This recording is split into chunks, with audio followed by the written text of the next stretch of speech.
Hi, I would like to welcome our guest to another episode of the Islamic Dilemma show.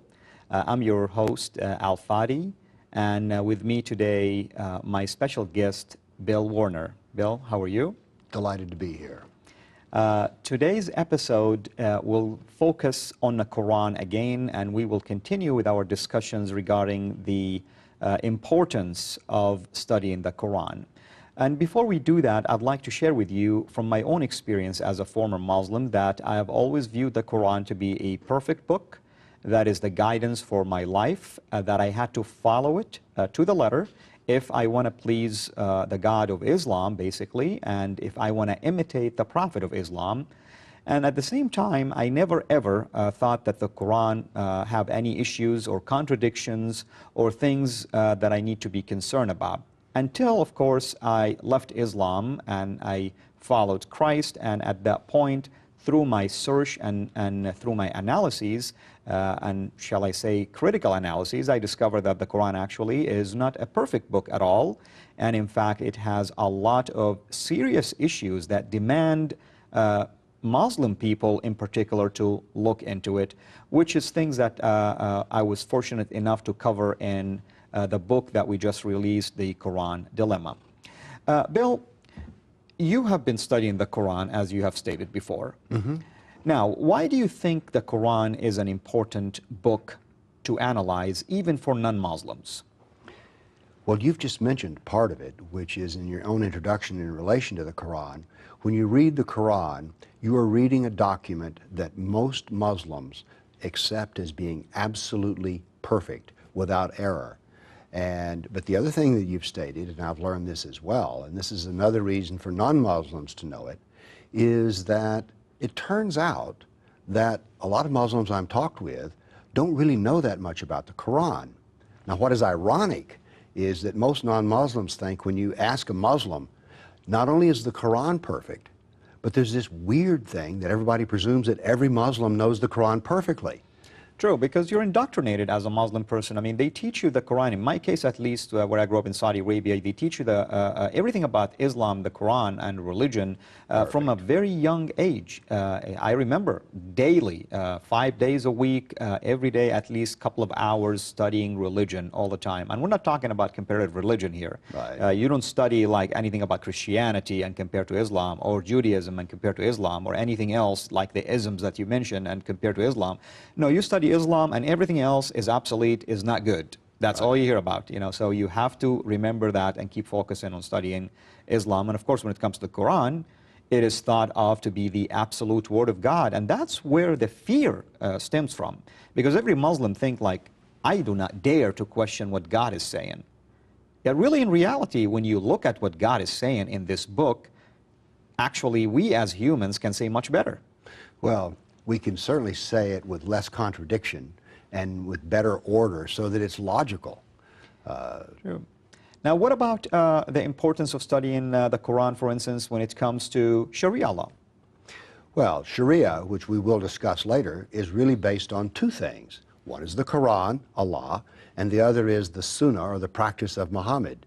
So you have to, if you're going to understand Sharia at all, you have to understand one of its legs, one of the things it rests on. That is very true, and when we talk about Sharia, we'll share more information about that, that indeed it relies mainly on these two major sources, in addition to an additional source that we call it also the consensus of the Islamic scholars. Now, for me as a former Muslim also, knowing the Quran was important for me to know the rituals that I have to do. Mm-hmm. So as a Muslim, I needed to know, for instance, that I'm commanded to pray, or I'm commanded to fast, or I'm commanded to tithe. I'm also commanded to perform the pilgrimage, and a whole, other things too that as a Muslim I needed to know. And the source for that was the Quran first. Second, you would go to the tradition of the Prophet to even get more interpretation of his understanding of certain things. What's so puzzling, though, that if you were to take the Hadith or the tradition of the Prophet and his biography out of the picture, you really, as a Muslim, you'll be lacking certain important things. For instance, you wouldn't know that you have to pray 5 times a day, for instance. That's not mentioned in the Quran. Right. Prayer calling is not mentioned in the Quran, of course. And there is a whole lot of other teachings that if you are not going to study what Muhammad taught about them, you're not going to be able to learn it just from the Quran. And I find this is troubling. How can I not learn what God wants me to do from His own word?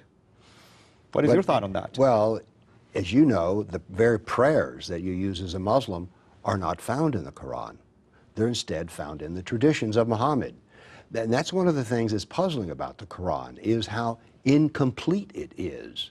There's just all manner of material that a Muslim needs to practice, but you don't know how, if you just depend on the Quran. That is true. Other troubling thing that the Quran will teach, for instance, the fact that jihad is something that is commanded of every true Muslim. And for me, in my case, as I mentioned in my brief testimony, that I wanted to go and fight for God, and the importance for that for me was to die as a martyr. And if I die as a martyr, then I am going to paradise, and paradise is the highest level of heaven, and my sins are forgiven. Because Islam doesn't give you any guarantee of salvation, except when you do something like this. Right.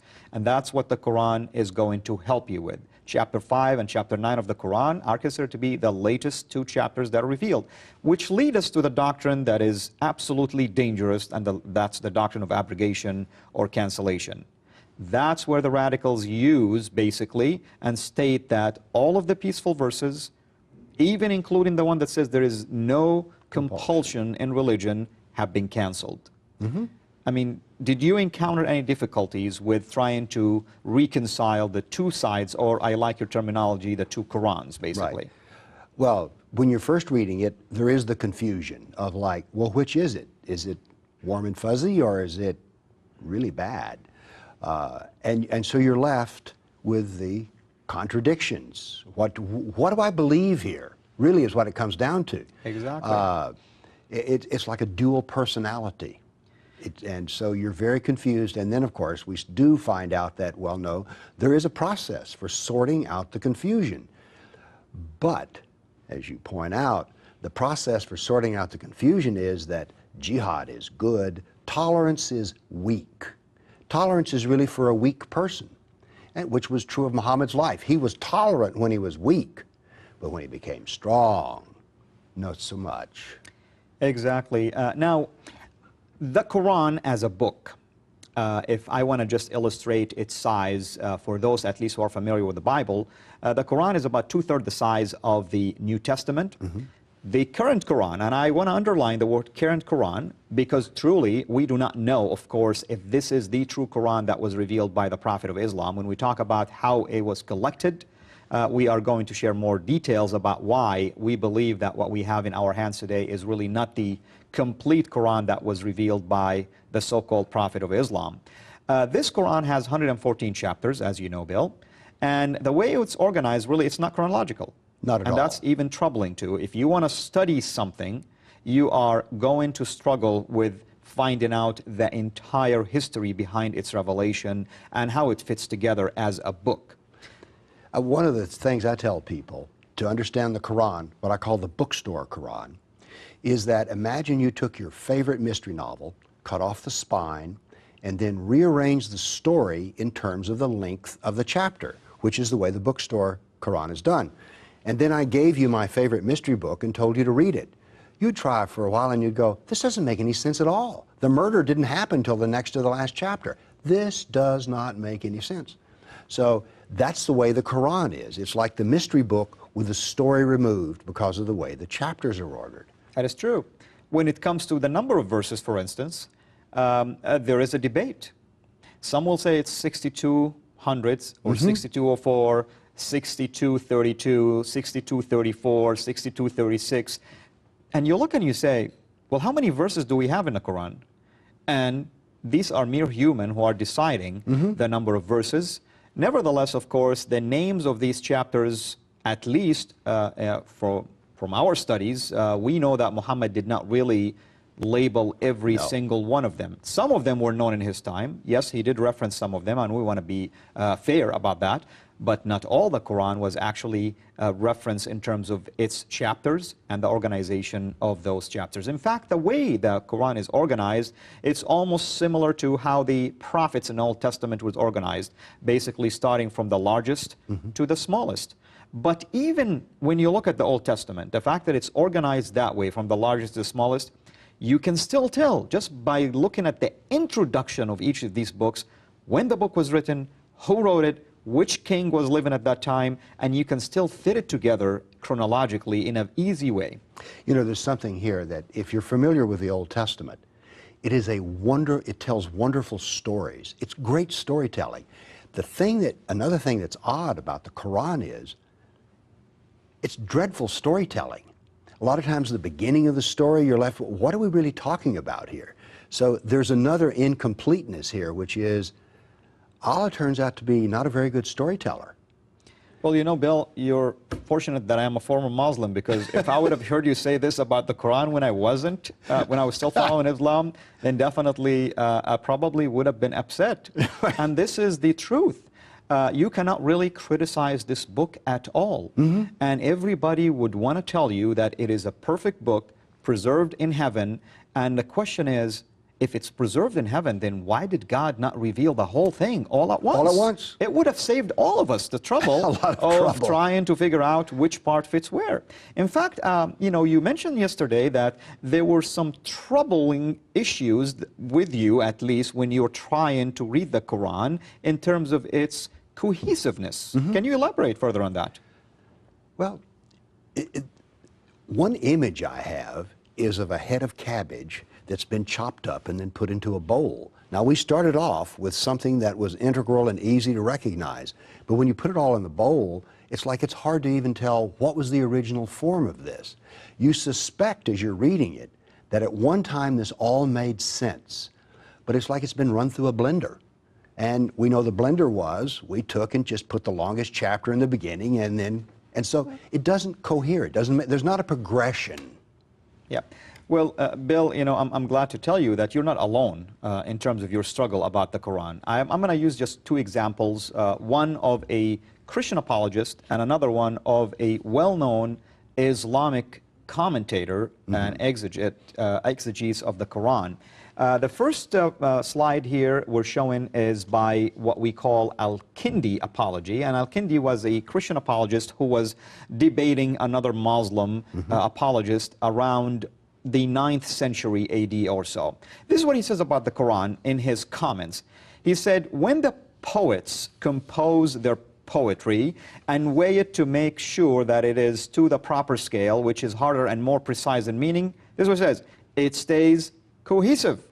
He's talking about poems now. He's saying the poems are much better structured than the Quran. And they're choosing the pure, crystal clear, and completely Arabic words with good, consistent meaning and more perfect, adhering to the rules. Now, we were talking before the start of the show that we always think, as a former Muslim, we thought that the Quran is the standard to follow when it comes to the Arabic language. That's what I've been told. The perfect manual for perfect Arabic is the Quran. But basically, what Al-Kindi is saying is that, here is his debate. For your book, telling the Muslim scholar, meaning the Quran, is full of broken rhythm. Is that what you experienced when you were reading it? Well, of course, I don't read Arabic and don't read the rhythm, but I want to point out to the studio audience who may not be aware of the fact, this talking about poetry is very important, because to the Arabs of Muhammad's day, to be a poet was to be a person of stature, and to be good at it was like it was an incredibly important part of the culture. So since poetry does not figure so heavily in our culture, some people may think, wow, the poetry, what difference does that make? But for the Arab, particularly of Muhammad's day, this was overwhelmingly important. That is absolutely true. And you know, Bill, we will continue with our discussion after a brief break.